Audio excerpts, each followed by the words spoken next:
How you doing, Sophia? What are you doing here? Isn't this a guitar practice? You spoke, we listen. Oh, okay, I knew there's a reason I was supposed to be here. Well, hey, everybody.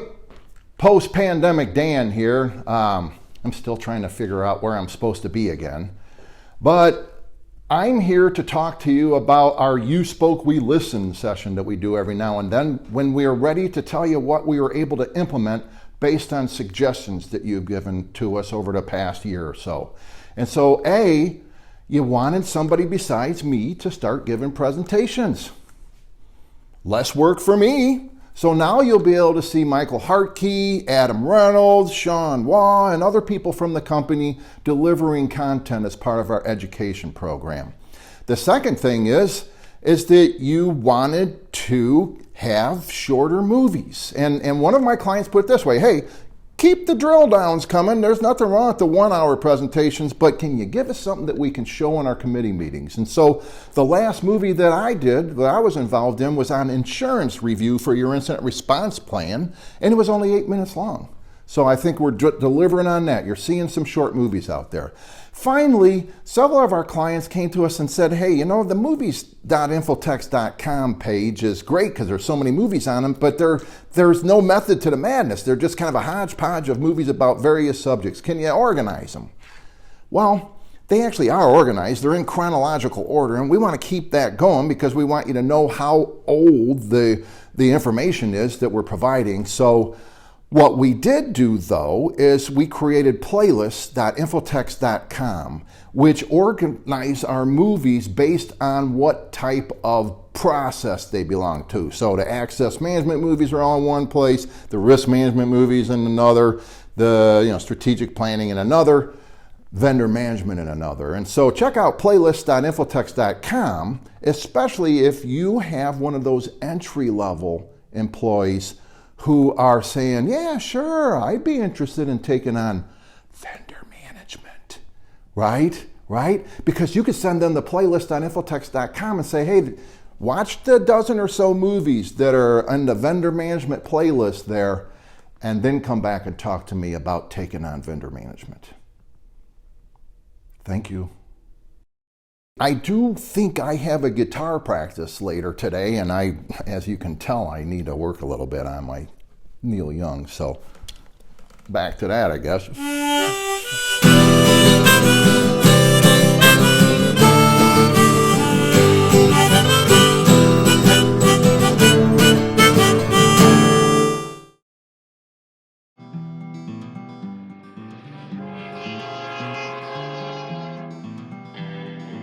Hey y'all, Dan Hadaway here, dressed up as a miner.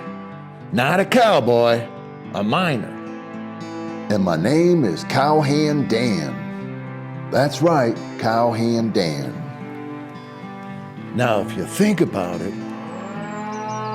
in 1849, prospectors were a lot like cryptocurrency is today, weren't they?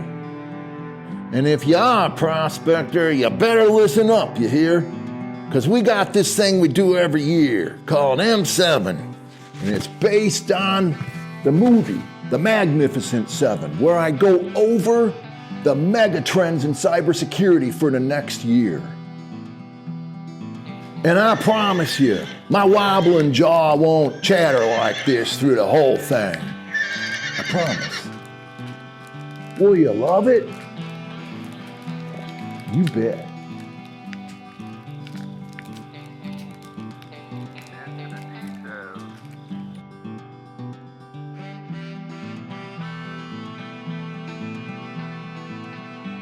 Hello everyone, and thank you for joining us today. My name is Michael Hartke, and I'm the moderator for this webinar entitled Technology Planning and Your First Architecture Plan.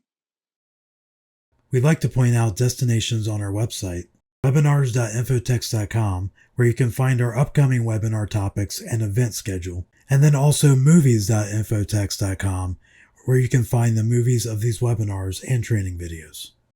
And I know you won't forget to watch our legal disclaimers after the program. Which brings me to the main speaker for today's event. Drum roll, please. Thank you. The man with 13 letters after his name. The guy who drives all the way home without stopping at one stoplight. The only one among us who actually has an architecture degree. The awareness guru from Indiana, Dan Hadaway. Dan? Hey, well, thanks a lot again, Mike. You know, the whole awareness guru thing, I've had people ask me about that. The people that know me that kind of know that I lose my phone from time to time, and they're wondering, how can Dan be an awareness guru? And I understand that, but I've been preaching awareness since 9/11. This month's shout out goes to the FFIEC. I really would like to thank the FFIEC, not as much because they keep people like me busy these days, but because if you think about it, community-based banks had less than 0.5% of the breaches in 2020, and I feel like a big part of that is because of the guidance that we've been getting from the FFIEC. Now, I am a little bit worried that the AIO might be a bit much for community-based banks, but that's what this webinar is a start of, is to try to help us work through that. This webinar today is about technology planning and the architecture plan. We'll start by going over a few prerequisites, and then we'll get right into the do's and don'ts of tactical planning, and we've got a really good starting point for you there. And then finally, we'll end with the AIO guidance and your need for an architecture plan in your next technology plan. Let's get started. So here we are, we're ready to start the prerequisites for this movie. And you might be wondering, what do you mean by prerequisites? And so let me just explain that we've been providing annual technology planning webinars since my friend Roger Chalkley first suggested it in 2014. But by the time we got to 2016, we realized it's really the same movie over and over again. And so what we started in 2017 was supplementing the 2016 movie with what's new in technology planning, or let's drill down on the new issues from XYZ or whatever. And, you know, as an example, we need an architecture plan now, right? So it's important to understand that you can watch this movie and then you'll need to go back and watch the 2016 movie to get the basics. And don't get me wrong, I don't think you need to watch the 2016 movie before this one. It's just you need to take them both together. The first prerequisite isn't even that movie though. The first prerequisite is more of an attitude. It's more of the big why. And I know a lot of you that know me are thinking, all right, here's Dan coming with a metaphor. Pow on metaphors, right? Because Dan loves metaphors. But it's not a metaphor. It's a cliche you might have already heard, but it's one that is really true. And what I'm talking about here is that if we fail to plan, we're planning to fail. Now, another prerequisite is that you have to be willing to use a spreadsheet. And let's face it, a lot of my clients sometimes feel like Joe and Jane here, locked in a spreadsheet. But to me, the easiest way to get through analysis and, more importantly, lay the paper trail for examiners, auditors, litigators, and such is, you know, in a spreadsheet. And by the way, in terms of the paper trail, you want to know who the paper trail is for the most. And if you remember, I said examiners, auditors, litigators, right? But it's for you and for your planning team and for the IT steering committee or whatever body it is that prioritizes what the technology team does.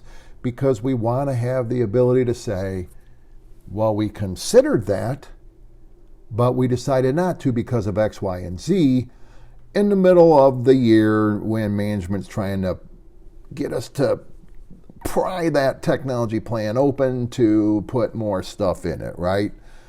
Now, the final prerequisite that you're going to have to go through is to watch this movie here. And so it's the webinar that we put on in 2016 that explained technology planning as a design process. Now, I'll have to say, you don't have to stop what you're doing now to go watch this movie. You can still finish this one, but it'll be referring back to what you've learned in the Planning 2016 movie. Nothing's changed since 2016 in the guidance What's changed is what we're planning for, right? The tactical plan is substantially different now than it was in 2016. Our strategy, of course, is different as well. But the framework, the guidance, the process that we encourage banks to go through to end up with a good, solid technology plan is explained at the basic level here in Planning 2016. Bam! Is what we're saying on that. And you might be feeling that if you felt like, wow, I'm going to be able to get through an hour webinar with Dan and be all up to speed. No, you need to watch this first, then come back, watch this movie, and then you'll be all up to speed. The movie itself talks about planning as a creative design process. It's centered around the Universal Traveler. It's a book I read when I was in college learning to become an architect. I actually have a degree in architecture, as Mike alludes to now in his introductions of me. I'm one of the only people here, right, with a degree in architecture. But this describes the design process. It's available, by the way, on Amazon.com or any bookstore. Jim Bagnall was actually a professor of mine. So yes, I'm trying to push his book still, 40 years later. But it does go over to who, what, where, when, and why aspects of technology planning. It talks about the top-down and the bottom-up approaches I'm going to go over again today. It goes over to guidance, the policy and procedure that you need to go, have in place in great detail. And then it talks about the use of tactical plan alternatives so that you can lay a paper trail once again for the decision-making process in your technology planning. Now, I want to talk a little bit about the nature of when. If we talk about what, where, when, how, and why, right? This is really a repeat of the webinar, but I want to remind everybody who do not need to watch that 26 webinar of the evolution curve that Everett Rogers brought to our attention way back in 1962. This basically establishes that as time goes on, right, this is time down here, this is the value of something. So features and sophistication increase while price and problems decrease. Every time I've been saying this since the 1970s. When I first saw it, people have said, well, that goes without saying. But we end up having to say it a lot because we want to make sure our management team understands where we are in the adoption process as we do our technology planning. And more importantly, where do we want to be? And so a risk appetite statement might include that the board wants to be notified anytime the bank is adopting something earlier than late majority. In other words, if we're not in the first 50% of banks that are adopting a technology, we're okay. But if we're way down here in the early adopter phase, the board just wants to be notified. There's risk associated with that, right? The features and the sophistication's a lot lower and the price is a lot higher. So this, by the way, creates a little bit of financial and strategic risk. But also, let's face it, most of the features and the sophistication nowadays being lower is because they're rushing the new technology to market, figuring that they'll bolt security on later. I also want to remind those who have already seen the 2016 movie that there's really two processes going on in terms of how we do technology planning. So we have to align our plan to the business plan of the bank. There's audit findings coming down from on high, so to speak, right? Our examiners and our auditors are going to provide findings for us that need to be implemented within a year usually, or before the examiners come back or whatever, but they're going to have to go into the next technology plan. And then this year, there's new guidance showing and illustrating to us exactly what the top-down nature of technology planning is. In other words, we don't have a choice over this. Our technology team needs to make sure that we're providing management with the tools they need to implement their business plan. We're going to have to mitigate at least moderate and high and critical findings, and we can't just ignore new guidance. The bottom-up approach then is really best illustrated by a list of everybody's ideas, the wish list, so to speak. So, customers are requesting things, users are complaining about things, and then management's going to conferences and seeing what's out there. And then, of course, we're seeing what our competition is doing. And these types of pressures balance with the top-down approach in terms of determining what are we going to look at, what are we going to consider when it comes to updating our technology plan. The three takeaways then from the 2016 movie is that technology planning is an awareness process that helps us manage strategic risk or align our plans, our to-dos, our day-to-day with the overall business objectives of the bank. Meanwhile, there's a 7-step journey that we'll be talking about in the 2016 movie that, starts with defining the problem. Then we want to analyze the problem. It's about problem solving is what technology planning really is. And that's what we're talking about there.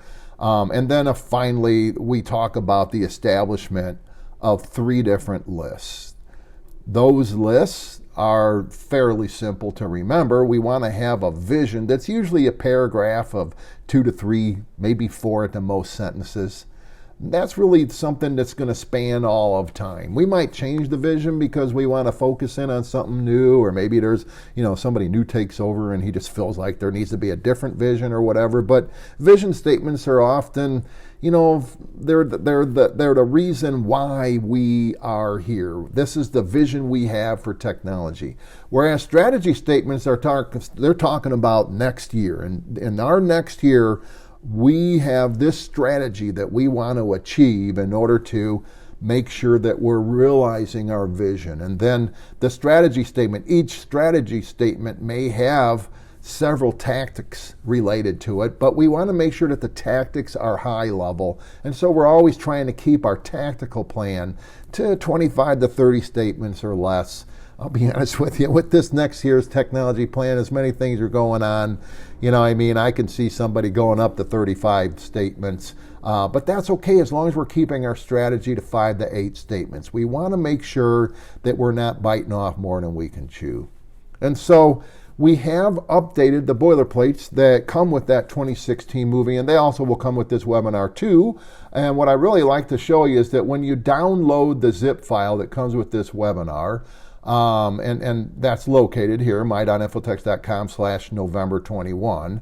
But this is what you'll find. You'll unzip it to find an IT strategy development folder that has an audit checklist. It has this year's tactical plan alternatives, as well as the tactical plan alternatives for the last 1, 2, 3, 4 years. So we're giving you 5 years worth of tactics, possible tactics. And do know that if you're a late adopter, a late majority adopter, or even a laggard, 2017 tactics might still apply to you. So don't be afraid to, get in there and kind of dig out what you think still applies to you on the tactical plan alternatives. We're going to be talking about tactical planning. The 2016 movie goes into it in a lot of detail. We're going to be talking about what's different in 2021, which of course are the tactics that we might be planning for.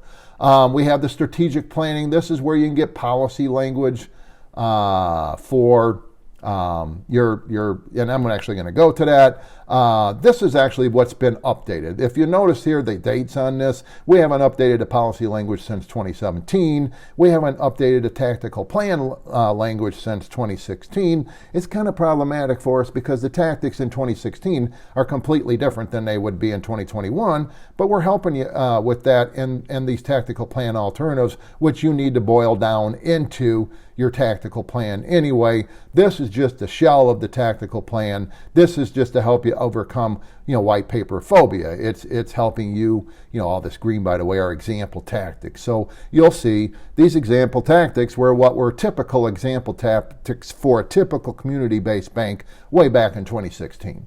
But this is the document that we did update because there are a few things that we would like to see updated in this. So this, by the way, is the policy language. Nothing's changed here, but I just want to remind people that what we're basically saying here is your IT, governance policy or your information security program or some kind of a, document should spell out what happens in tactical and technology planning.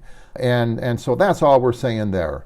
This is the document that we have recently updated. And what I mean by that is that we went in and updated the strategies, of course, because it's just, if we're going to update the document, let's get some, new strategies in there. And so what we did is we just basically, we kept the vision statement, by the way, but then at the bottom of the business statement, we said, hey, this is the vision that we're using for our tactical planning analysis example, right? And so the examples I'm using today are based on the fact that the CIO of a particular bank could say, the vision that I have for technology at this bank is that because we're late majority adapters, we're focused on reliability and the safety of technology while ensuring appropriate competitiveness. You could add and ROI, because if you're a late majority adapter, remember that slide I had there before?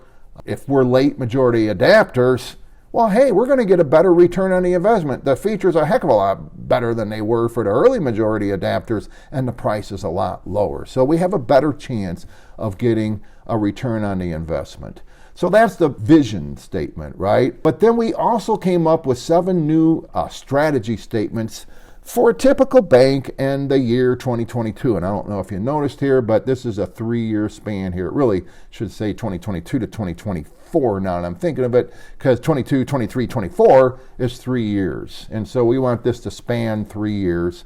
Now we'll update the strategy, we'll update the tactical plan every year, probably won't update the vision every year. And it's very normal, by the way, that strategy statements stay the same from one year to next. I bet Zero Trust is going to be a strategy statement for your bank once you add it to your technology plan. You might not add it in 2022, by the way, but maybe in 2023 you're adding it to your technology plan, and I don't see that being something that you can accomplish in a year. It's the reason why the architecture plan I'm going to be talking about at the end of this webinar is such a good idea, because it allows us to focus on those technologies that are going to take a lot longer than a year to implement and make sure that we're happy with. But again, these strategy statements could be your strategy statements. We're not saying these are your strategy statements. It's really hard to do a boilerplate for a technology plan, because every bank's going to have a completely different technology plan than the bank that looks almost exactly like the bank that we're looking at. And then finally, using these strategy statements. By the way, we left some other strategy statements in here just because I didn't want to take them out. They might apply to your bank.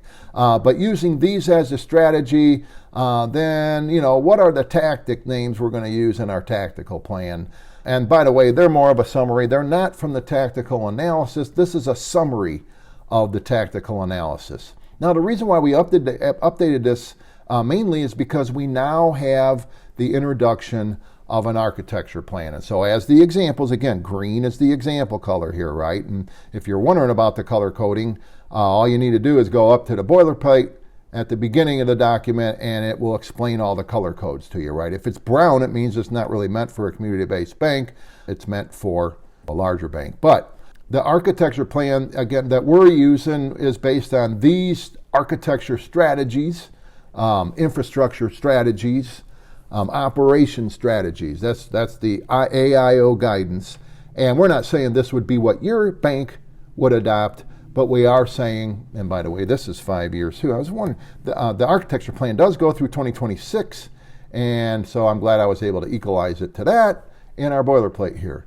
Just so you know, a lot of times we make changes to our boilerplates as I'm presenting them, especially if they are the first iteration, which I want to make sure I warn people about this first iteration of this particular boilerplate was August of 2015. This iteration is actually November 1st of 2021. So we really haven't modified this much.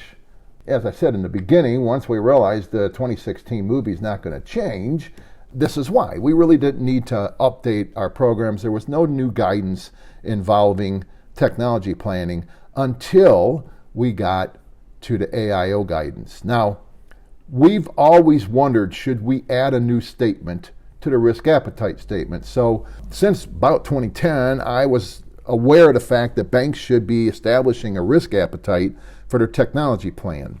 And when the cybersecurity assessment tool was published in 2015, I felt like it really lended itself to establishing a risk appetite. And it still does, just so you know. And so in this case, we're basically saying that if the inherent risk on that cybersecurity assessment tool is higher than a moderate level of inherent risk, inform the board. Or anytime we're not at baseline, inform the board. Well, a lot of our clients now are starting to change this to say evolving because they want to be at evolving, et cetera, et cetera.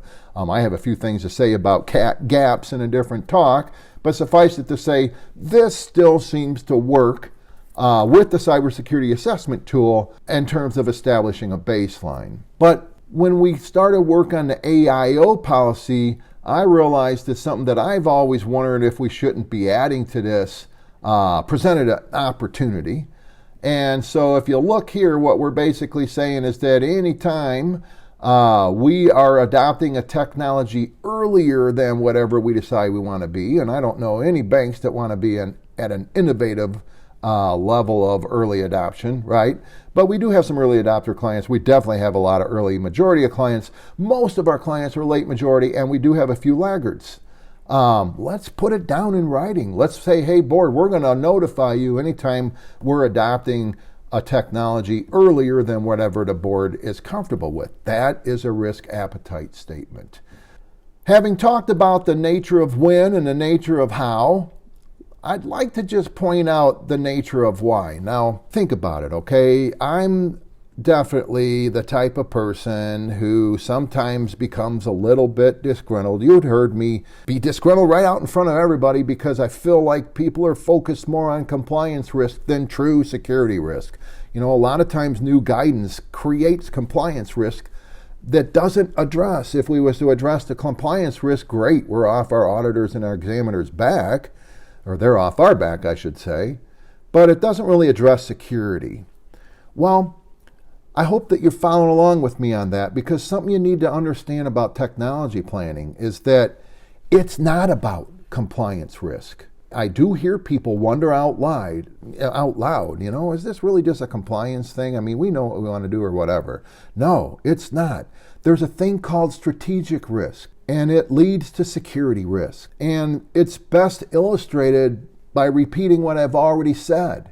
If we fail to plan, we're planning to fail.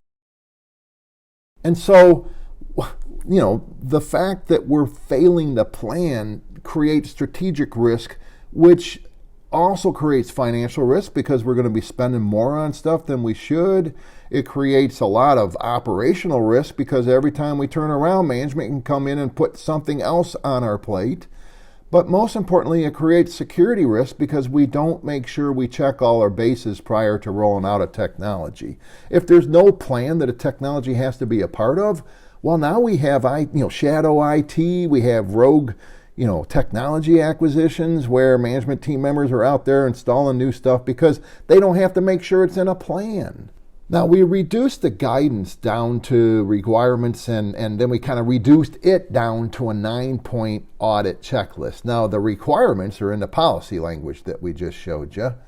But I want to just kind of quickly go over what the guidance says. Now, this is in much more detail in that 2016 movie, but suffice it to say that new product services, mergers, sunsetting IT service, the whole end-of-life aspect of the new AIO guidance, integrating IT resources into business planning, that's really how the FFIEC is defining technology planning. And when they talk about IT resources, it's not just what you think. They're also talking about staffing our technology team, making sure that we have good separation of duties, that sort of thing. And also, are we training people on these new applications? Are we training people on these new cloud sites? Are we making sure management knows what they need to know when they bring in new applications? This is directly out of guidance. The checklist is even more directly out of guidance, but planning requires management involvement. They actually suggest that you use the IT steering committee to develop your technology plan. So I said that wrong. This is not directly out of guidance. This is a summary of the guidance. The process should constantly adjust. Now, does that mean once a year? Gosh, I feel like that's way too long of a cycle.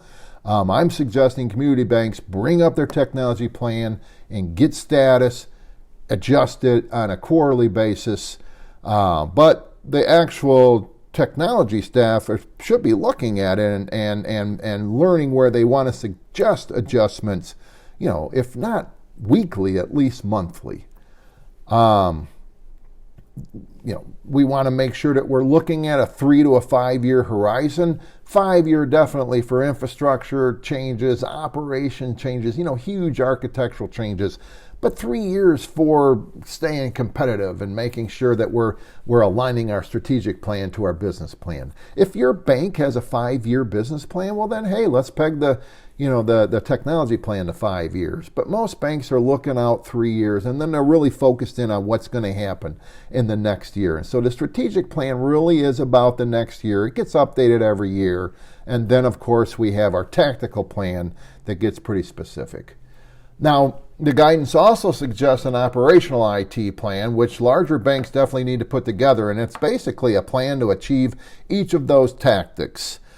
I feel that's an overkill for community-based banks, especially now that we have the need to develop an architecture plan. And I'll explain what I mean by that when we get to the architecture plan. But, the OCC puts it right in their interpretation of the FFIEC guidance that this means you too, little banks that we picked up when we, merged the OTS into the OCC.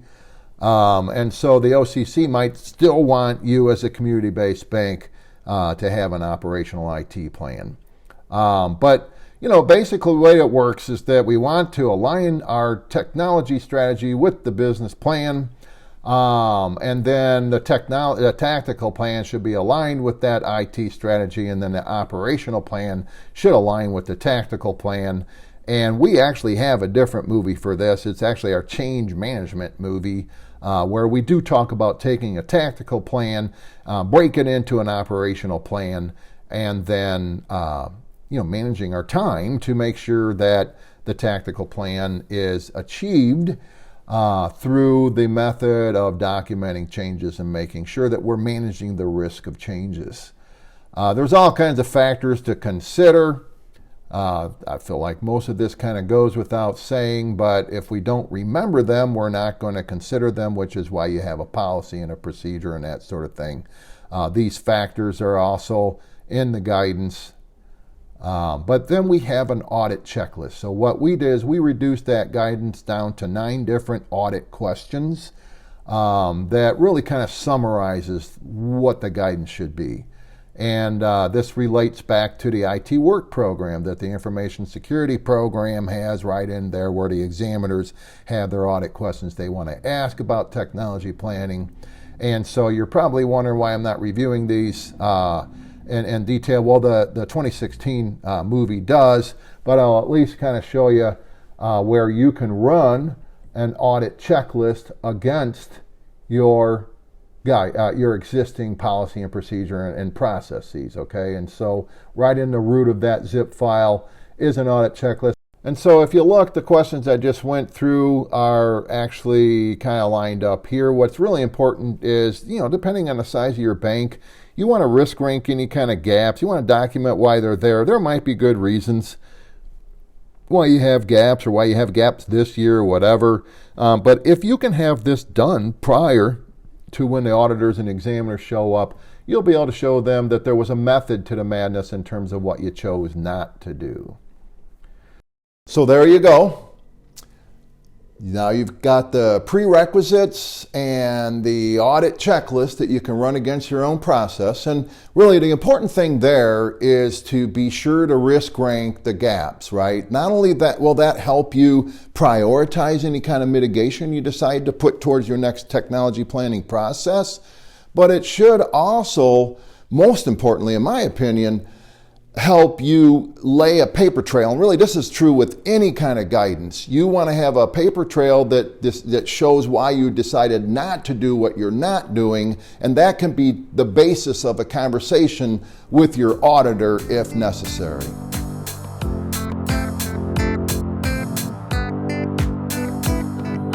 So hey, why don't we start talking about 2022? And really we can start by asking a few questions. How do we sort out all of the great ideas that management's been bringing back, that we've gotten at conferences, et cetera, et cetera? How do we prioritize and make a decision out of all those ideas on what we're going to do? How do we lay a paper trail, not only for our auditors and management, but also for ourselves, that shows what we did consider and chose not to do and why? Those are all great questions, and you want to know what the answer is? With a spreadsheet, of course. So the tactical planning alternatives are really exactly what I was talking about earlier in terms of how are you going to do this. The how is through a spreadsheet. And before I show you that spreadsheet for 2021, and if you remember when I first, if we can look at the, tactical plan alternatives, this spreadsheet is available for all of these years, 2017 through 2020. The 2021 tactical plan is what I'm showing you now. The tactical analysis is what that spreadsheet will become. So right now what it is this just a spreadsheet where Dan and a few other members of the Infotext team are saying, hey, here's what we learned about in the IBA Cybersecurity Conference, and I think the other one is we moderate several OBL IT forums, or here's some new guidance, right? So this is a top-down one, but the rest of these are bottom-up, and what you're going to want to do is you're going to take everybody's wish list and put it into here, and you're going to want to fill out the rest of these columns that I'll get to in a minute. But what you're trying to do here is to create a paper trail, not only of what you decided to do, but what you considered. And so if it's July and a management team member comes up and says, hey, I think we ought to do a cyber fraud risk assessment, well, we can come in here and we can say, well, we actually considered that, and the reason why we decided not to do that is because, maybe we document over here the BSA officer already doing this in this case, which I saw this at the talk. Another person on our team added this in, but I had talked to somebody else thinking, I wonder why we're not doing that. And that somebody else said, well, we don't do it because the BSA officer does it. It's kind of what comes out of the red flags program, et cetera, et cetera. And so that makes sense to me. Infotext decided a long time ago that we weren't going to be involved in red flags. So if you're already doing this, this is a good example of something that you don't want to include in your tactical plan. But you should really have 2 iterations of this spreadsheet when you're done, if not a lot more.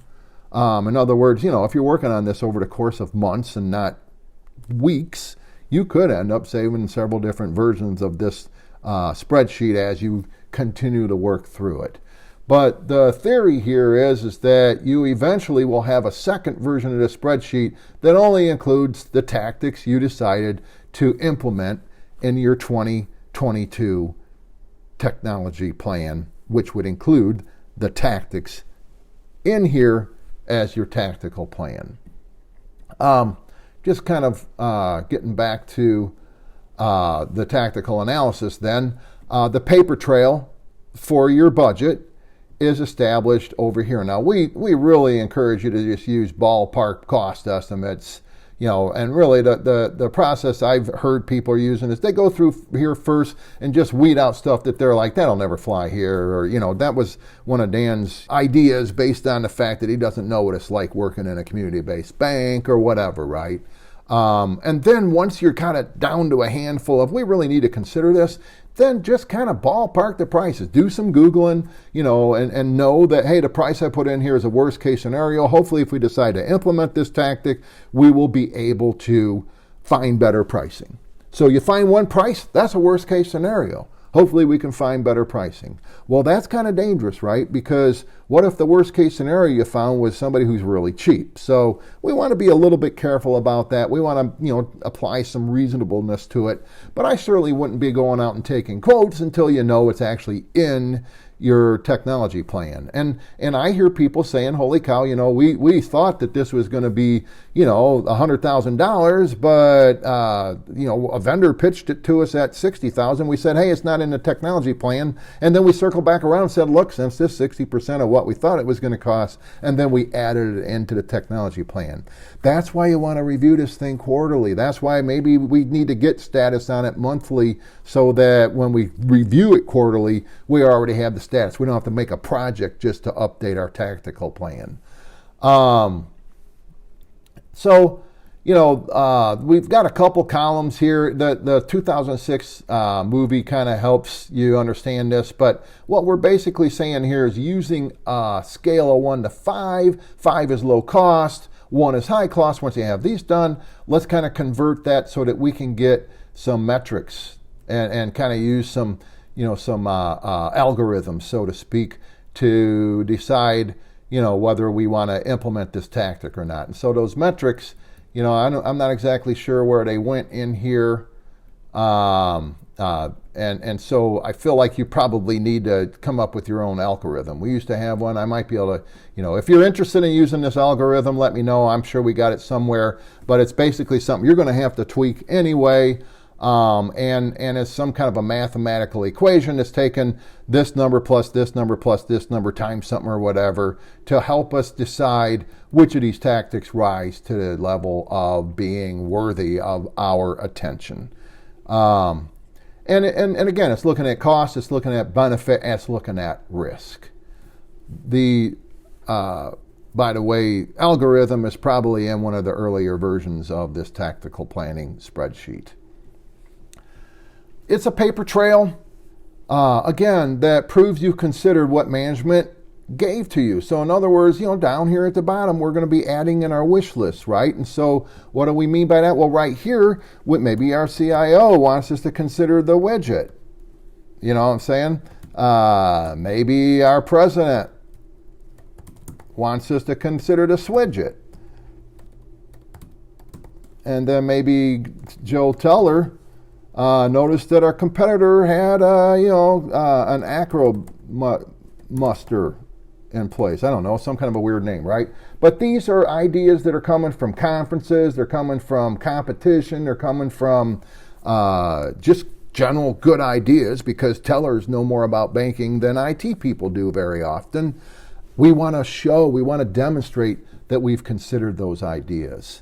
And then it's a paper trail for why you did not do what you did not do, and that really hopefully is going to be documented in these columns over here, that we want to be able to go back and show management. See, we considered taking the BCP team to an escape room, but one of the members on the BCT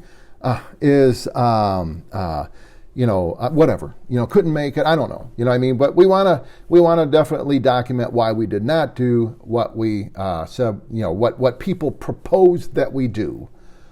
And then finally, and most importantly, the tactical analysis is a way for us to say no. It's a way for us to, when management comes in with this great idea, because some really good speaker talked about it at a really good conference, it's our way of saying, hey, we did not plan for this. We considered it, maybe, and this is why we didn't implement it. We can make sure that we consider it again in next year's technology plan. And so I already showed you this several times. It's suffice it to say, if you have any questions about this, you're always welcome to reach out to anybody on the Infotext team, and we'll try to answer those questions. Well, hey, I could go on forever about this. People have accused me about going on forever anyway about these sorts of things. So let's just dive into your first architecture plan. As I've alluded to before, the biggest change in your 2022 technology plan, assuming you interpret the guidance the way I do, will be your reaction to your new AIO policy, which is your first architecture plan. The new guidance, it's huge. I was just in an examiner panel. Well, it's actually a meeting where we were preparing for an examiner panel, and I shouldn't say too much about that meeting, but I would say this, that when the subject of the AIO came up, you can tell that they weren't really going to immediately pivot and start supervising their banks to the guidance.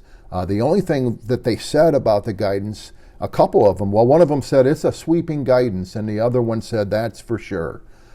So we do have a little bit of time, I guess, is what I'm trying to say here. Now, I've been acting as if, there's a sense of urgency because we want you to get out in front of your auditors and examiners on something as sweeping, using their words, as the AIO guidance.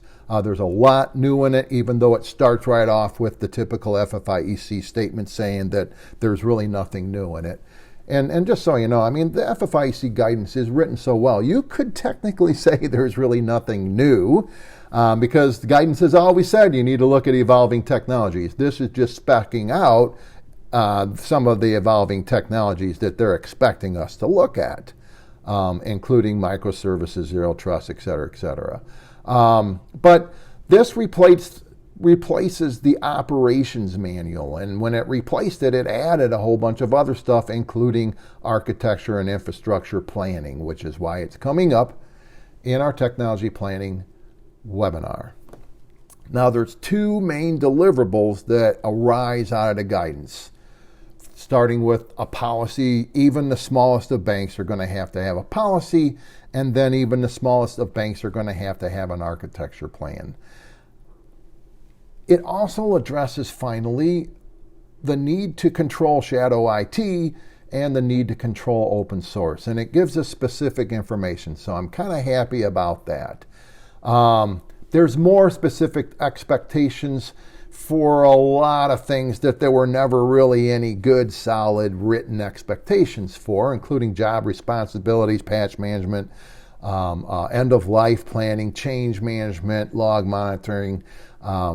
But what I'm really excited about, and by the way, this was backed up today, but in the examiner panel prep, one of the examiners said that their hot item for examining this year, what they want their examiners to look at, he called it separation of duties. I've always called it segregation of duties. I definitely am happy about that because we are the reason, Infotex is the reason you don't have to have the fox watching the hen house. We help with segregation of duties. I know this is bordering on a commercial, but I am definitely happy whenever the regulators help sell our services for us. There's some other new stuff that kind of scares me. I'm really hoping that small community-based banks, even OCC-governed banks, are not going to have to come up with service-level agreements to themselves. So I can see a larger bank, wanting an OLA between the security people and the technology people, or maybe even an OLA between their SOC and their security people and their SOC and their technology people, or whatever. But in a community-based bank, what are we going to have? An agreement from one person to that same person to that same person, right? We're all wearing many different hats. So I just don't see that being something that you need to be concerned about.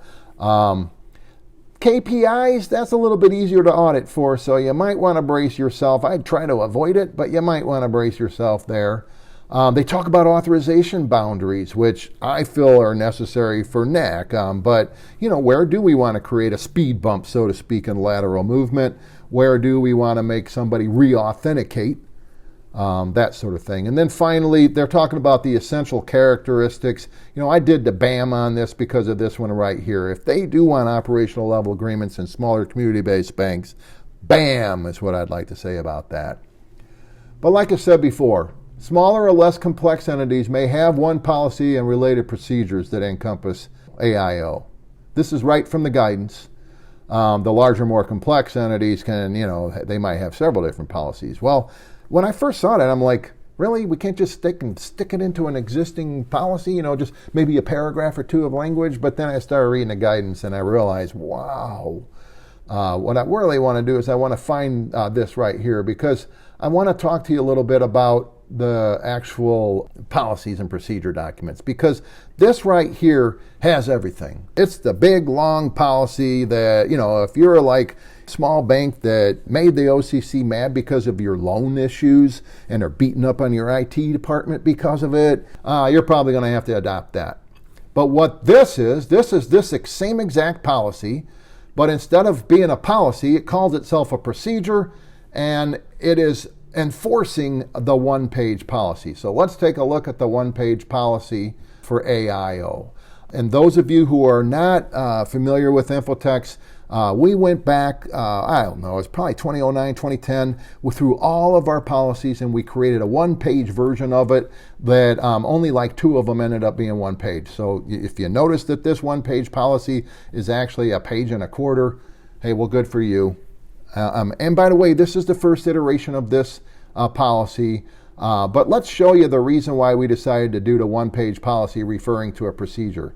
And so in other words, why did we say that smaller community-based banks might want to adapt this and then have this handy, but maybe try not to even adapt this? You know how vendor management programs, a lot of community-based banks now are getting away with a vendor management policy, and then they describe the procedure they went through in the vendor management report, in the annual report on vendor risk. That's where the procedure gets described. Well, maybe we end up describing the procedure with our architecture plan. And I'll talk more about why I'm concerned about adopting this thing immediately as we go. But I just want to again remind you that in that examiner panel, it didn't seem like a lot of examiners were pouncing on the AIO. I'm trying to avoid saying I don't think that some of them even had a chance to get their arms around it, because you would think they would by now. I mean, what kind of business are they in? But it might be more that, hey, I read that thing. I want to talk to quite a few people before I start saying things about it, because it's a doozy. So if we go into the actual procedure then, this is the one-page policy. This is the procedure. Well, first of all, let's just kind of take a look here. I'm just going to kind of go into a different view so that I can show you what this all entails, because it's not a very light procedure. Okay, there's a lot in here. We're really painting ourselves into a corner if we say we're going to do this. Now, if you look at the architecture plan, you'll see how I'm proposing we try to tackle some of this. It would be better if we could adopt a one-page policy, and then in the 2022 audit and the next exam, if we're on more than an 18-month cycle, we tell them that this is what we do to meet the policy, but it's not a formal procedure. Now, having said that, we do want to mirror what's in various policies, and this, was in the actual technology strategy. I don't know if you remember the strategic document outlined an adoption strategy. You don't want to have it more in one place in case it changes. So I'm just pointing that out because you might want to make sure that you've figured out where your risk appetite statement is supposed to go. If you don't have one, here's a great place to put it. You might want to consider bringing in the other language about the cat into this document. So that's all I'm going to say for now, at least about the policy and procedure. What I would really like to say then is have a completed architecture plan if you can before your next audit or exam, so that you can start getting feedback on it, so that you can get out in front of the auditors and examiners. This is something I've been saying since day one of Infotex, since the turn of the century. I've been saying if you get out in front of your auditors and your examiners, then you will tell them what you're going to do instead of them telling you what you're going to do. Having said that, you might not want to adopt that procedure until you know whether you need to adopt that procedure. So wow, just spent a lot of time talking about uncertainty. But what we are certain about is that small banks will need to write an architecture plan. And so that's really where I'm headed with the rest of this presentation here today. Know that the tools I'm going to be going over address this. This is right out of the procedure. These are also right out of the IT work program that the examiners are going to use to audit you. This is for larger, more complex banks, but this right here is how they're going to make sure that your architecture plan is adequate. And very similar to the technology plan, there's going to be 3 lists that arise out of your architecture planning process. There's going to be the vision, which should be the same vision that you already have. I can't see us having a different vision for our infrastructure that we would have for our overall information systems, right? This should be the same vision statement. The strategy statement should be 5 to 8 statements that are centered on architecture and infrastructure and operations. They're not the same strategy statements as your technology plan, but they could be redundant, some of them, to your technology plan. So in other words, if a part of your technology plan is that you want to implement NAC, and your architecture plan says you want to achieve zero trust, well, if NAC is on the path to zero trust, then there might be redundant strategy statements. I hope that makes sense. And then finally, the tactical plan is really the spreadsheet that I'm going to be showing you here real quick. Architecture takes a lot more time to implement than new controls that arise out of audits or risk assessments, or even new applications. Now, I can see new applications taking longer than a year to implement, especially since we want to include that training component in our planning, right? But you should be planning architecture changes over several years, not just 2 years, several years, 3, 4, 5 years. Zero trust isn't going to happen overnight, folks. We really should end up with an architecture strategy that spans 5 years, is what I'm saying, as well as an architecture tactical plan that also spans 5 years. And I'm achieving it all in a spreadsheet. Other than the policy, of course, and the procedure document that tells you what you're going to do, we've got all one spreadsheet that's going to help with that. But before we go look at that spreadsheet, let's talk about some of the things that a lot of us are working on right now that could be a part of our architecture plan, right? And so I know a lot of us are working on MFA, at least on the administrator accounts, but we also been talking to ourselves saying, and once we get that done, we'll look at something else, right? And ultimately, what I feel like the goal should be is passwordless networks. I've heard, non-technical people asking about passwordless networks. They didn't call it that, but they've been asking about it since I started Infotex in the year 2000. I worked with a dentist who said, do you think we'll ever get to bio passwords? Because I can't stand using these passwords. I hate taking my glove off just to log into the system. Well, here we are, years later. Maybe we can implement that over the course of 5 years. So the ending result, way on the right-hand side of our plan under 2026, might say passwordless networks. Over here on 2022, it might say MFA on administrator accounts. Are you following what I'm saying? So network segmentation, network access control. If we drill down on multi-factor authentication, we can see what might get us from A to Z across the top of that spreadsheet, so to speak. Same with network segmentation. We start with a criticality analysis. Hopefully, we've got a DMZ. But then why don't we segment off these, some easy stuff first, and then start looking at servers, maybe start looking at speed bumps, on lateral traffic. Maybe we implement NAC as part of network segmentation. Speaking of NAC, what do we got to do to get NAC in place? Well, you see how these are all several tactics that need to go in to implement one tactic that might relate to identity and access management as a strategy. Does that make sense? And so as we kind of keep circling back around and looking, I don't know if you noticed, but the design that we're working on will start to shape up and start to look more and more detailed. And so let's go ahead and dive into that architecture plan example that I would like to show you. We've been working on this diligently. It's just its own first iteration. Just so you know, we don't even have the boilerplate or that sort of thing on it.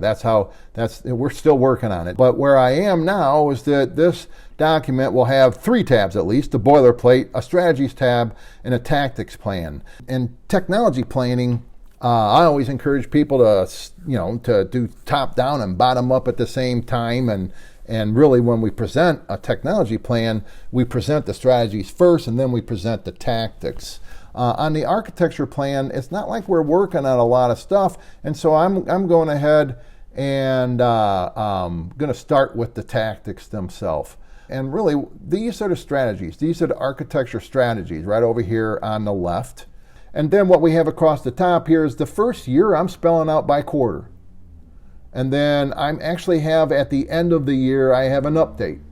And by the way, this addresses your policy or procedure. This addresses the guidance. They want us to close out each of our architecture plans. So let's do that. Let's get a nice little memo going that says this is where we are on this is where we are on that. If we're presenting the architecture plan to the board especially, they're going to want a status when we present the next architecture plan to them in the following year. And so if you look down here, this strategy is we want to make sure that we're responding to the AIO guidance, and this kind of spells out what we're going to need to do each year. This is something that we'll want to do each year.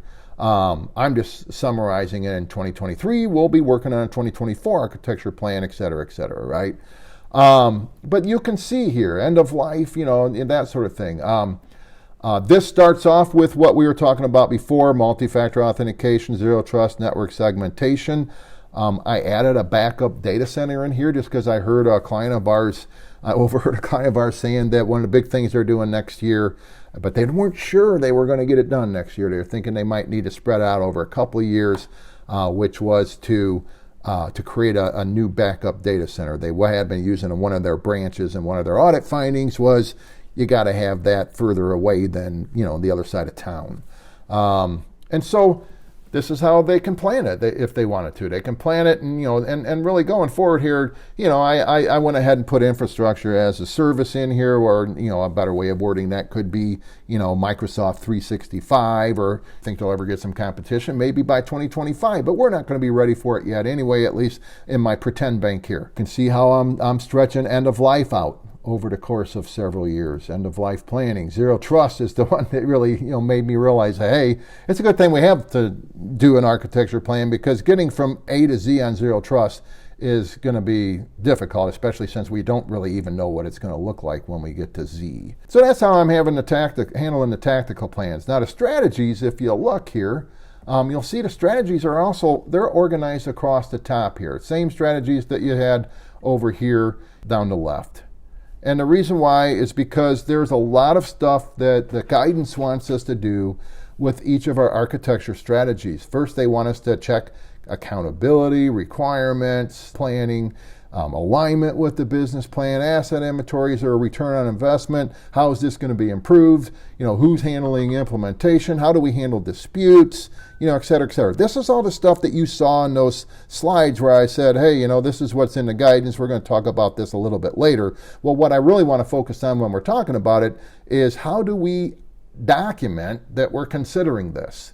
And so if you look up here at the top, this is the answer. Document the date of the last committee meeting that each design process, or I should say each design objective, was addressed. And so if we zoom in a little bit further here, you'll see what I mean by that, because you'll see that I've got the audit committee meeting where that makes sense. I've got the IT steering committee. Now, obviously, this is not, I don't even have a bank, right? This is not your bank. I don't know. This might be a pain in the butt. This might be easy to do. I just need to provide you with a starting paper trail that documents that, yes, we did consider integrity when we were looking at multi-factor authentication and we decided it's not applicable or whatever, right? And so that is the architecture plan. One other thing I'd like to point out on the tactics is that you might want to define, hey, when do we normally do our budgets? When do we normally have our audits? You'll see here the auditing is kind of,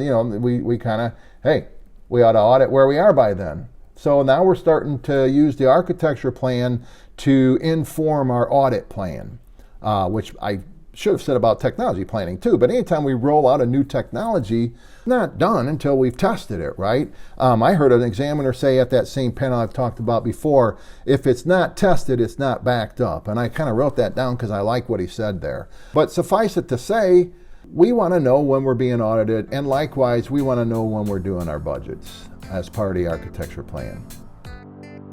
So there you have it. Your technology planning process is going to be revolutionized real soon. If you have any questions, please email us. This is obviously a movie, right? One last point, and that is that like most of what Joe and Jane ISO do, technology planning is really an awareness exercise, isn't it? And what we become aware of is not only what we're going to do, but also what is new, what management is trying to put into the plans we've already made.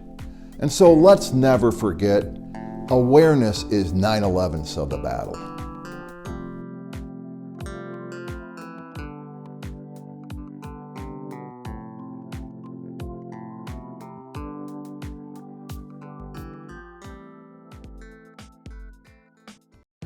When you view an infotext, webinar, or movie, you do so with 4 caveats.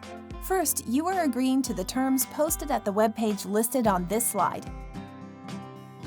Second, our lawyers want you to know that what infotext presents is often time-dated or about new trends, regulations, or guidance, and therefore we cannot provide this material with any warranty whatsoever. Thirdly, material provided with infotext webinars and movies is copyrighted. You keep the copyright to material customized to your organization, but Infotext reserves the right to use the material in other engagements and boilerplates. See our Transfer of Copyright Agreement at the web page listed in the slide. Finally, those who view our webinars or movies may be added to an email mailing list. If you do not wish to receive notice of additional educational opportunities, please accept our apologies and please opt out at the web page shown on the slide.